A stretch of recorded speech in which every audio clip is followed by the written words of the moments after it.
আজ জানলে তুমি অবাক হয়ে যাবে।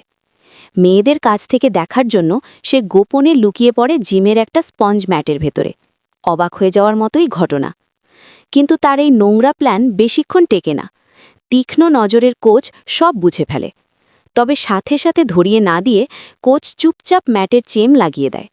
কারণ সে ঠিক করে আজ তাকে একটা শিক্ষা দেবে। এরপর শুরু হয় ভল্ট ট্রেনিং। এক এক করে মেয়েরা দৌড়ে এসে লাফ দিতে থাকে। আর প্রতিটা লাফ ম্যাটের ভেতরে থাকা লোকটার উপর হয়ে ওঠে ভয়ঙ্কর আঘাত। তবুও অবাক করার বিষয়, লোকটা একটাও শব্দ না করে সব সহ্য করে যায়। শেষে ট্রেনিং শেষ হলে কোচ দেখে ম্যাটের ভেতর থেকে রক্ত বেরোচ্ছে। তবুও সে একটুও ভয় না পেয়ে শান্তভাবে চেন খুলে জীবাণুনাশক ঢেলে দেয় লোকটার ওপর। এভাবেই শেষ হয় সেই বিকৃত মানুষের যন্ত্রণাদায়ক জীবন। আর শেষে তাকে আবর্জনার মতো ফেলে দেওয়া হয় ডাস্টবিনে।